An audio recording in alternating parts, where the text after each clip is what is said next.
Hello मेरे प्यारे छात्रों, कैसे हो आप लोग। आशा करता हूँ कि आप लोग बहुत ही अच्छे से होंगे। तो आज का वीडियो में हम लोग पढ़ने वाले हैं जो हम लोग पढ़ रहे थे अध्याय 1 क्लास 10 साइंस का। उसका लेक्चर 3 आज हम लोग पढ़ने वाले हैं। तो लेक्चर 3 में आज हम लोग पढ़ेंगे विस्थापन अभिक्रिया के आगे का जो टॉपिक्स है बच गया था, उसको आज हम लोग पढ़ने वाले हैं इस वीडियो में। और आज इस वीडियो में पूरा चैप्टर को हम लोग एंड तक पढ़ेंगे और पूरा कंप्लीट कर लेंगे। उसके बाद जो क्वेश्चन आंसर बच जाएगा उसका वीडियो मैं अलग से बना दूंगा। तो स्टूडेंट, आप लोग ध्यान से वीडियो को देखिएगा, कहीं पे भी वीडियो को स्किप नहीं कीजिएगा, क्योंकि आप लोगों को क्वेश्चन यहाँ से बहुत ही ज़्यादा मात्रा में पूछता है। और हर चैप्टर का, हर बुक का जो पहला, दूसरा, तीसरा, चौथा, ये जो शुरू वाले जो लेसन होते हैं बहुत ही ज़्यादा इम्पोर्टेंट होते हैं, इसलिए इससे ज़रूर से ज़रूर क्वेश्चन पूछता है। और हाँ स्टूडेंट, अगर आप हमारे चैनल पे पहली बार आए हैं तो चैनल को सब्सक्राइब जरूर कर लीजिएगा और बेल आइकन को ऑल पे सेट करके रखिएगा ताकि आप लोगों को ऐसे ही नोट्स के वीडियो सबसे पहले मिलता रहे। तो चलिए देखिए, यहाँ पे लिखा हुआ है विस्थापन अभिक्रिया। तो विस्थापन का मतलब क्या होता है पहले हम लोग समझते हैं। विस्थापन का मतलब, विस्थापन का मतलब, विस्थापन का मतलब होता है कि जब किसी को हम यहाँ से, यहाँ पे कोई एक तत्व है, इसको हटा करके हम यहाँ जब आ जाते हैं, ठीक है, तो उसी को विस्थापन कहते हैं। मतलब कि हटाना, क्या होता है, हटाना। ठीक है। तो यहाँ पे देखिए एक क्रियाकलाप दिया हुआ है, इसमें लिखा हुआ है क्रियाकलाप 1.9। 1.9 में क्या करना है, लोहे की 3 कील लीजिए।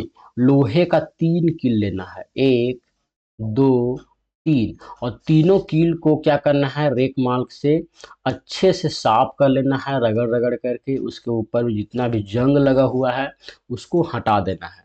हटाने के बाद ए और बी दो कील को क्या करना है, एक प्रखनली में कॉपर सल्फेट का विलयन लेना है और उसमें धागे से इस तरह से इसमें डुबा देना है। और डुबाने के बाद उसको 20 मिनट तक ले उसमें डुबा कर रखना है।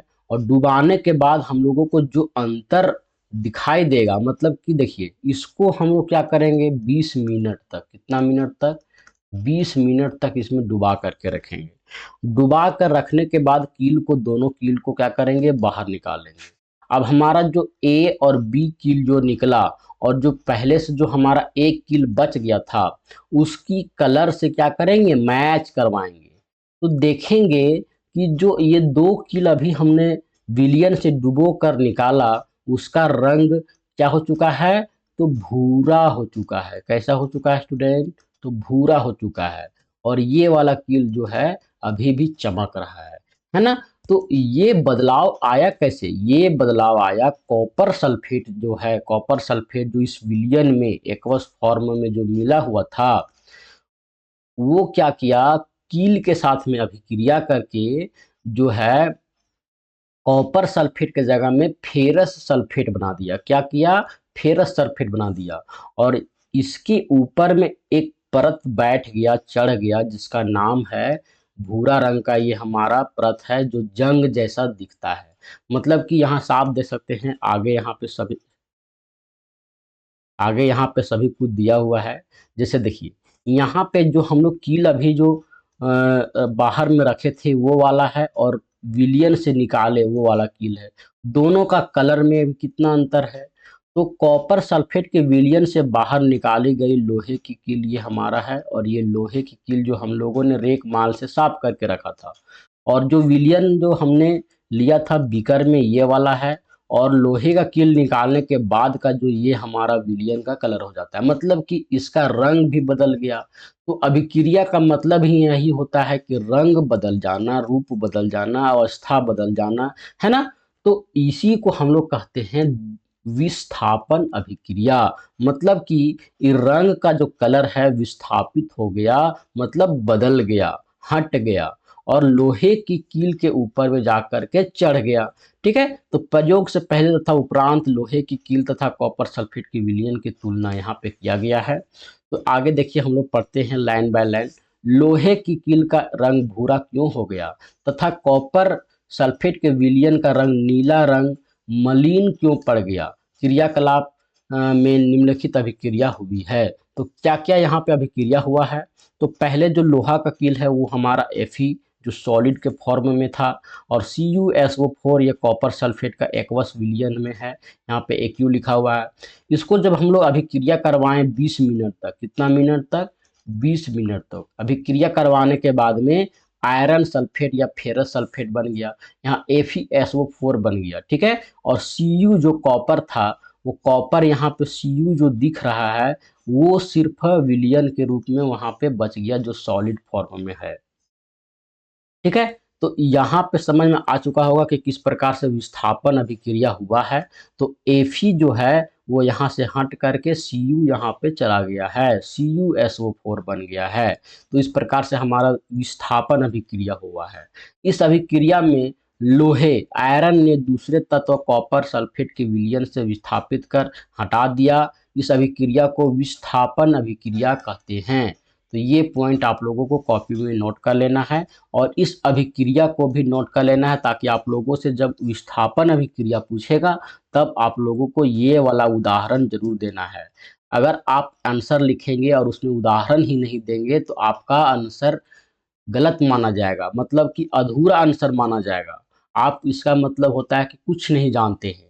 एक और उदाहरण नीचे दिया हुआ है जेडेन के साथ में, आप दो उदाहरण भी ले सकते हैं। जेडेन जो सॉलिड फॉर्म में है, CuSO4 के विलयन में डाला जाता है, तो जेडेन जो है यहाँ पे विस्थापित हो जाता है, कॉपर को बाहर निकाल देता है, कॉपर यहाँ पे चला जाता है, और जेडेन जो है जेडेन SO4 जिंक सल्फेट बना देता है। तो ये दो उदाहरण को आप लोग जरूर लिखिएगा। उसके बाद है पीबी। पीबी को बोलते हैं, ये हमारा होता है पीबी, पारा,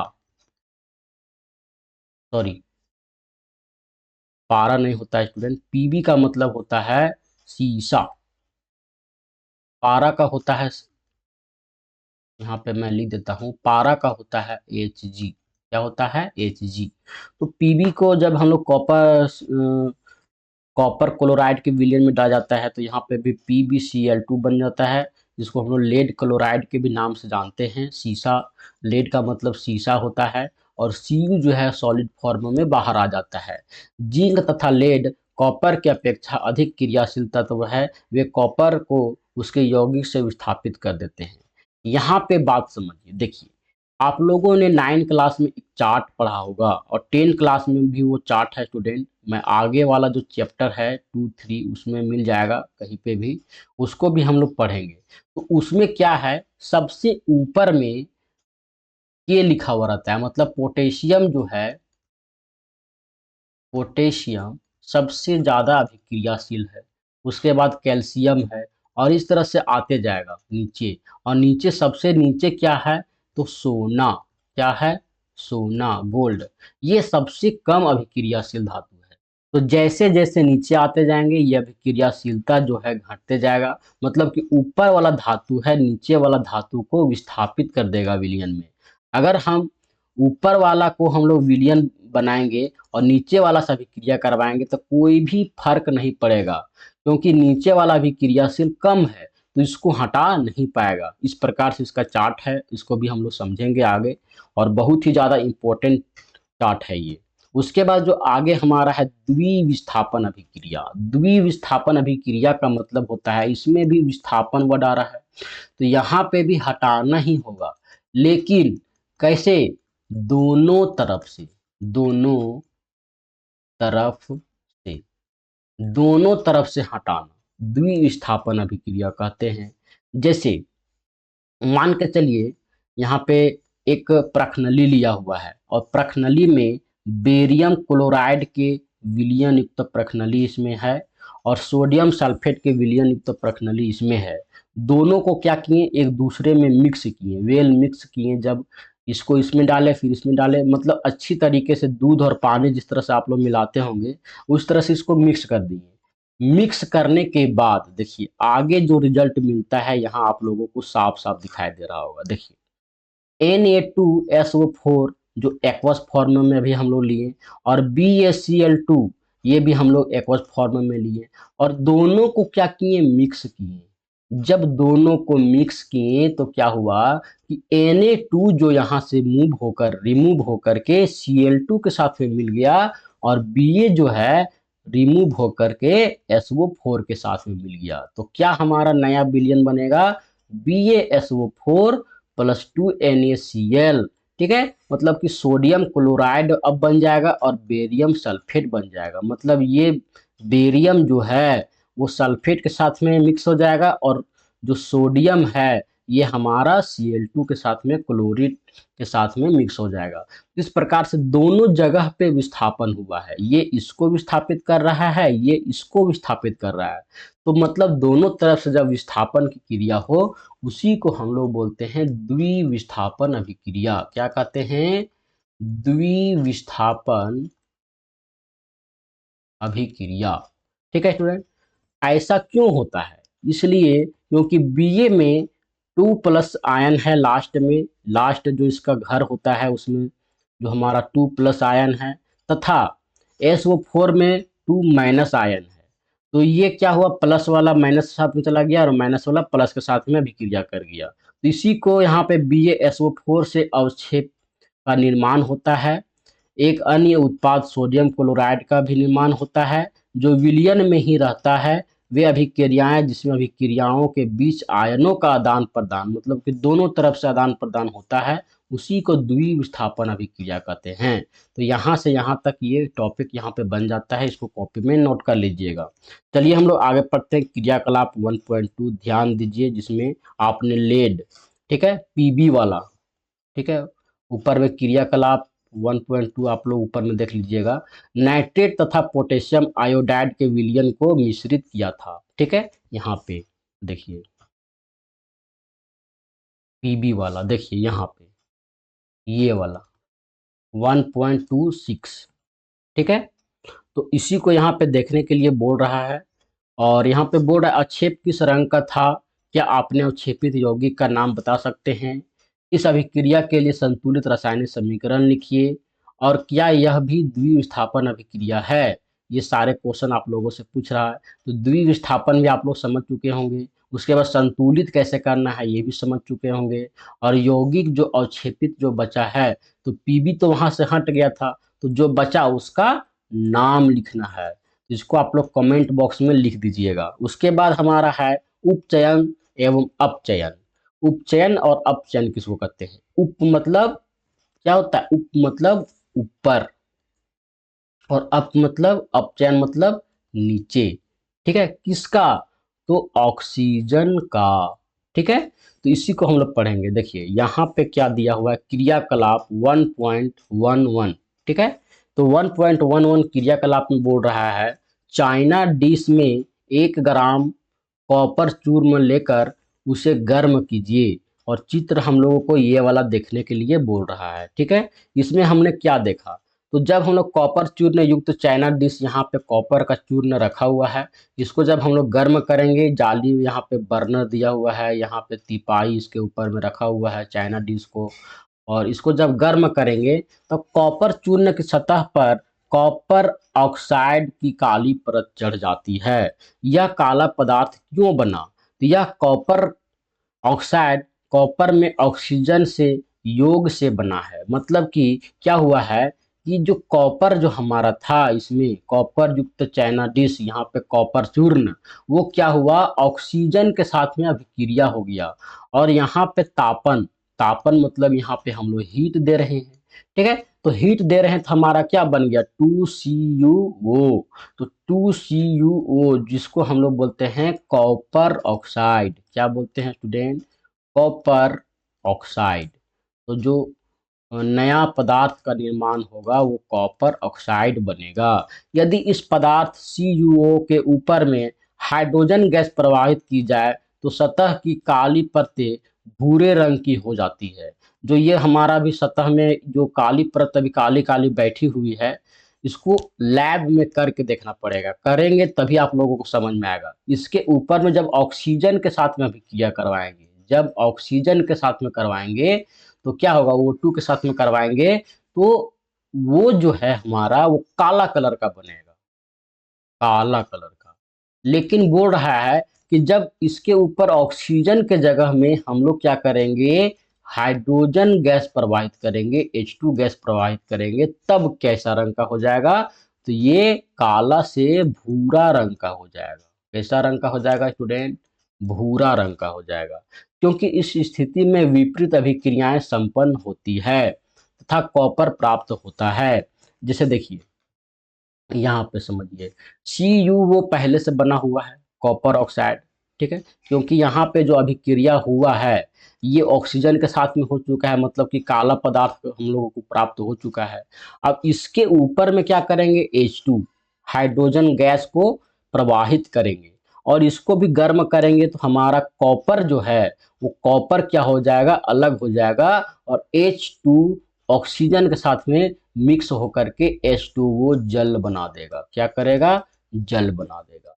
तो यहाँ पे देखिए Cu के साथ में ऑक्सीजन था, मतलब O था, तो यहाँ पे क्या हुआ, ऑक्सीजन का ह्रास हुआ है, मतलब कमी हुआ है। तो जहाँ पे ऑक्सीजन का कमी हो और जहाँ पे ऑक्सीजन का बढ़ोतरी हो, तो उसी को अपचयन और उपचयन कहते हैं। अभिक्रिया के समय जब किसी पदार्थ में ऑक्सीजन का वृद्धि हो, ऑक्सीजन बढ़ जाए, तो इसे क्या कहते हैं, तो उपचयन कहते हैं। क्या कहते हैं, उपचयन कहते हैं। अभी मैंने पहले बताया उपचयन का मतलब ऊपर, ऑक्सीजन ऊपर मतलब बढ़ना। तो ऑक्सीजन यहाँ पे क्या हुआ है, बढ़ गया है। शुरू वाला में देखो यहाँ पे Cu के साथ में ऑक्सीजन था क्या, नहीं था, लेकिन इसके साथ में जब हम ऑक्सीजन के साथ अभिक्रिया करवाएं तापमान के दे करके, तो ये ऑक्सीजन इसके साथ में जुड़ गया, मतलब कि Cu जो यहाँ पे है CuO बन गया, मतलब Cu के साथ में ऑक्सीजन जुड़ गया। लेकिन जब CuO के साथ में था तो उसको हाइड्रोजन के साथ में अभिक्रिया करवाया गया, तब क्या हुआ, Cu यहाँ से फिर से वापस निकल करके वहां से फिर से रिमूव हो गया, मतलब Cu फिर से अलग हो गया और H2O मतलब वहां से जल के कण हम लोगों को प्राप्त हो गया। तो पहला अभिक्रिया में क्या हो रहा है, ऑक्सीजन का बढ़ोतरी हो रहा है, मतलब कि यहाँ पे उपचयन हो रहा है। क्या हो रहा है स्टूडेंट, उपचयन। और यहाँ पे ऑक्सीजन का ह्रास हो रहा है, कमी हो रहा है, इसलिए यहाँ पे क्या हो रहा है, अपचयन। ठीक है, अच्छे से समझ में आ गया। तब जब अभिक्रिया में किसी पदार्थ में ऑक्सीजन का ह्रास होता है तो कहते हैं क्या, अपचयन हुआ है। तो इस प्रकार से उपचयन और अपचयन भी आप लोग समझ गए होंगे। इसको समझने के लिए बस इतना ही जानिए कि जब उपचयन यहाँ पे पूछेगा उपचयन, तो ये हो रहा है ऑक्सीजन ऊपर जा रहा है, ऊपर, उप मतलब ऊपर जा रहा है। और जब अपचयन बोलेगा, अपचयन, तो इसमें ऑक्सीजन क्या हो रहा है, नीचे आ रहा है, मतलब कि ह्रास हो रहा है। अभिक्रिया 1.29 में कॉपर 2 ऑक्साइड में ऑक्सीजन का ह्रास हो रहा है, इसलिए यह अपचयित हुआ है। हाइड्रोजन में ऑक्सीजन की वृद्धि हो रही है, इसलिए यह उपचयित हुआ है। ठीक है, अर्थात किसी अभिक्रिया में एक अभिकारक उपचयित तथा दूसरा अभिकारक अपचयित होता है। इन अभिक्रियाओं को उपचयन अपचयन अभिक्रिया या रेडॉक्स अभिक्रिया कहते हैं।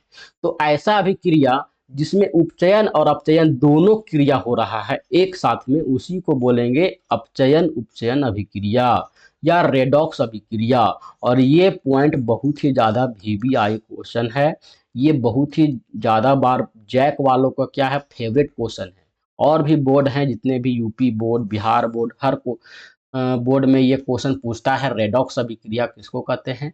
तो ऐसा अभिक्रिया जिसमें ऑक्सीजन का वृद्धि भी हो रहा है एक तत्व के साथ में, और एक तत्व के साथ में ऑक्सीजन का ह्रास भी हो रहा है, मतलब दोनों क्रियाएं हो रहा है, उपचयन और अपचयन। तो उसी को हम लोग बोलते हैं रेडॉक्स अभिक्रिया। जैसे यहाँ पे CuO, इसमें हम लोग क्या किए हैं, जो पहला भी हम लोग अभिक्रिया किए थे, क्रियाकलाप किए थे, उसमें ऑक्सीजन जब प्रवाहित किए थे, ऑक्सीजन के साथ में जब हम लोग तापमान दिए थे, तो हमारा कॉपर ऑक्साइड प्राप्त हुआ था, मतलब कि काली परत बैठ गया था, है ना स्टूडेंट, काली परत बैठ गया था। और इसमें जब हम लोग हाइड्रोजन प्राप्त किए, मतलब हाइड्रोजन को प्रवाहित किए, तो क्या हो गया कि Cu जो था वो फिर से अलग हो गया और H2 ऑक्सीजन के साथ में मिल गया और जल के अणु बना दिया। तो यहाँ पे आप देख सकते हैं कि जो Cu था इसमें हमारा ऑक्सीजन घटा है। क्या हुआ है? घटा है, मतलब यहाँ पे कमी हुआ है। और जब ऑक्सीजन का कमी होता है तो अपचयन कहते हैं। और हाइड्रोजन के साथ में ऑक्सीजन क्या हुआ है? वृद्धि हुआ है, जिसको उपचयन कहते हैं। तो इस अभिक्रिया में क्या हो रहा है? अपचयन भी हो रहा है और उपचयन भी हो रहा है, दोनों क्रियाएं हो रही है। इसी को हम लोग रेडॉक्स अभिक्रिया कहते हैं। और रेडॉक्स अभिक्रिया का कुछ और भी उदाहरण यहाँ पे दिया हुआ है, इसको भी आप लोग जरूर लिखिएगा। तो ZnO+C, तो इसमें जो Zn है वो हमारा क्या हो जाएगा? अलग हो जाएगा। और CO2 ये हमारा कोबाल्ट है, ये कार्बन डाइऑक्साइड का दूसरा रूप होता है, ये हमारा यहाँ पे प्राप्त होता है। ठीक है। और यहाँ पे Zn अलग प्राप्त होता है। तो Zn के साथ में क्या हुआ है? तो Zn के साथ में ऑक्सीजन का ह्रास हुआ है। तो यहाँ पे लिखेंगे Zn अपचयक है। क्या है? अपचयन। और C के साथ में क्या हुआ है? वो मिल गया है, तो इसमें हमारा उपचयन हुआ है। ठीक है, अच्छे से समझ में आ गया होगा। चलिए हम यहाँ पे थोड़ा सा कलर चेंज कर लेते हैं।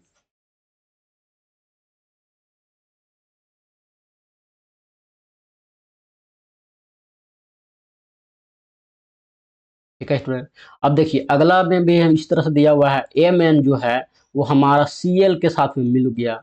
उसके बाद में जो H जो है वो H2O बन गया। और Cl जो एक और है वो अलग से गैस के रूप में क्या हुआ? गैस के रूप में उत्सर्जित हो गया।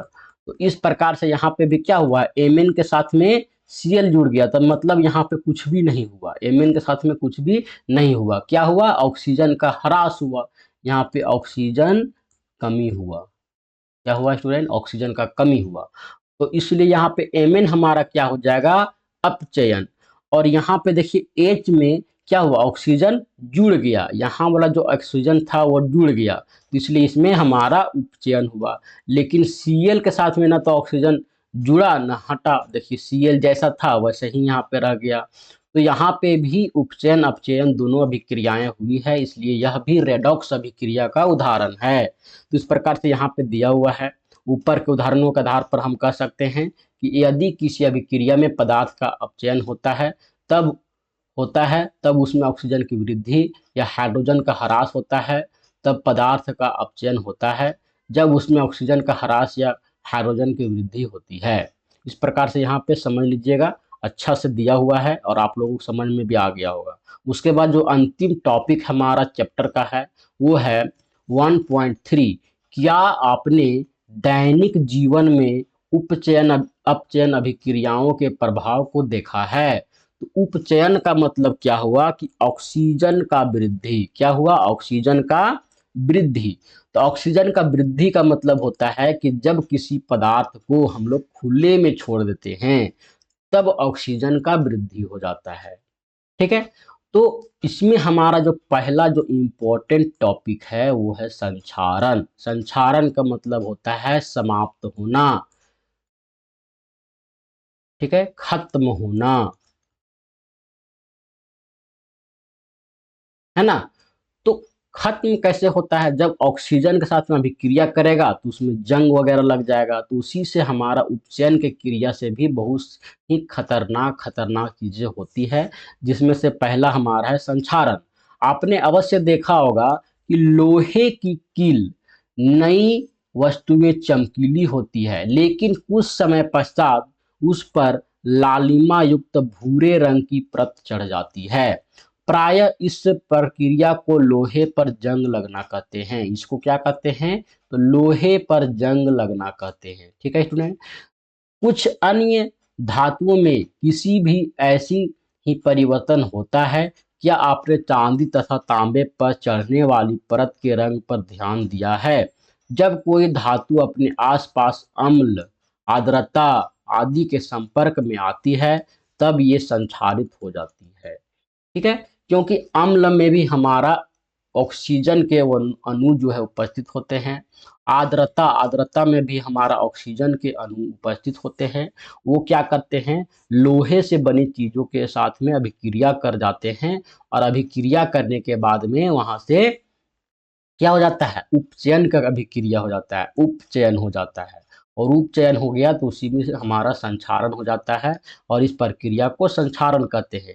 चांदी के ऊपर काली परत व तांबे के ऊपर में हरी परत चढ़ना संक्षारण के कुछ अन्य उदाहरण दिए गए हैं। तो इस प्रकार से यहाँ पे उदाहरण दिया गया है और संक्षारण टॉपिक भी पूछता है कि संक्षारण कहते किसको है।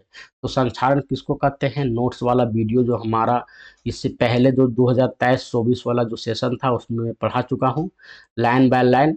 तो वो नोट्स वाला वीडियो भी जा कर के आप लोग देख लीजिएगा, यहाँ पे लगा दूंगा डिस्क्रिप्शन में लिंक। संक्षारण के कारण कार के ढांचे, पुल, लोहे की रेलिंग, जहाज, धातु, विशेषकर लोहे से बनी वस्तुओं की शक्ति क्या हो जाती है, बहुत ही ज़्यादा क्षति हो जाता है, समाप्त होने लगता है, खराब होने वाला लगता है। लोहे का संक्षारण एक गंभीर समस्या है। क्षतिग्रस्त लोहे को बदलने में हर वर्ष अधिक पैसा खर्च होता है। अध्याय 3 में आपका संक्षारण के बारे में अधिक से जानकारी प्राप्त होगा। तो संक्षारण के बारे में अध्याय 3 में हम लोग अच्छे से पढ़ेंगे। उसके बाद है विकृत गंधिता। विकृत गंधिता, विकृत का मतलब खराब, विकृति आना, क्या होता है, खराब। और गंधिता का मतलब होता है गंध, खराब गंध वाला, है ना। तो खराब गंध वाला को ही हम लोग विकृत गंधिता कहते हैं। जैसे यहाँ पे नीचे लिखा हुआ है, वसा युक्त अथवा तैलीय खाद्य सामग्री जब लंबे समय तक रखी रहती है तब उसका स्वाद क्या हो जाता है, गंध जैसी हो जाती है। तो लंबे समय तक रखने का मतलब है कि उसको अगर आप बयाम वगैरह में या शीशे का कांच की बर्तन में रखेंगे पैक करके, अगर उसमें हवा नहीं जाएगा तो वो जल्दी खराब नहीं होता है। जैसे अचार वगैरह, ठीक है क्या स्टूडेंट, अचार वगैरह वो जल्दी खराब नहीं होता है। लेकिन अगर उसी को आप उल्टा रखते हैं, जैसे आप खुले में छोड़ देते हैं, रख देते हैं, बस ऐसे ही अचार को रख दिए, तो उसमें क्या हो जाता है, उपचयन की अभिक्रिया हो जाती है, मतलब कि ऑक्सीजन का वृद्धि हो जाती है और वहां पे फंगी का निर्माण हो जाता है और वो सामान जो है गंध देने लगता है, विकृत गंध देने लगता है, जिसका स्वाद जो है बहुत ही खराब हो जाता है, वो अच्छा नहीं लगता है। उपचयित होने पर तेल एवं वसा विकृत गंधी हो जाते हैं तथा इसके स्वाद तथा गंध बदल जाते हैं। प्रायः तैलीय तथा वसायुक्त खाद्य सामग्री में उपचयन रोकने वाले पदार्थ प्रति ऑक्सीकारक मिलाए जाते हैं। उसमें प्रति ऑक्सीकारक तत्व मिलाए जाते हैं जो ऑक्सीकरण जो हमारा उपचयन हो रहा है उस क्रिया को रोकने के लिए। वायुरोधी बर्तन में खाद्य सामग्री को उपचयित गति को धीमी करने के लिए रखा जाता है। क्या आप जानते हैं कि चिप्स बनाने वाले थैली में, ठीक है, थैली में ऑक्सीजन को हटा दिया जाता है ताकि वो उपचयित ना हो और उसके स्थान पर नाइट्रोजन गैस को भर दिया जाता है। जैसे कम सक्रिय गैस से युक्त कर देते हैं ताकि चिप्स का उपचयन ना हो सके, ठीक है। तो ऑक्सीजन क्या है, अधिक अभिक्रियाशील तत्व है और नाइट्रोजन क्या है, कम है। तो वो चिप्स के पैकेट में रखे चिप्स को जल्दी खराब नहीं होने देता है, मतलब महीना 2 महीना चल सकता है। और ऑक्सीजन के संपर्क में रहेगा तो ये क्या हो जाएगा, 2-3 घंटे में ही खत्म हो जाएगा या खराब हो जाएगा, है ना। तो इसके बाद हमारा जो चैप्टर है पूरी तरीके से खत्म हो चुका है। उसके बाद सिर्फ प्रश्न उत्तर बचे हुए हैं। तो प्रश्न उत्तर को भी मैं करवा चुका हूँ और अगला वीडियो बना करके फिर से मैं अच्छे से क्वेश्चन आंसर को करवा दूंगा। तो आज के लिए इतना ही स्टूडेंट, आशा करता हूँ कि आप लोगों को ये वीडियो ज़रूर पसंद आया होगा और वीडियो पसंद आया तो वीडियो को लाइक एंड शेयर कर दीजिएगा अपने दोस्तों के साथ में और चैनल को सब्सक्राइब करना नहीं भूलिएगा। तो धन्यवाद स्टूडेंट, बाय बाय।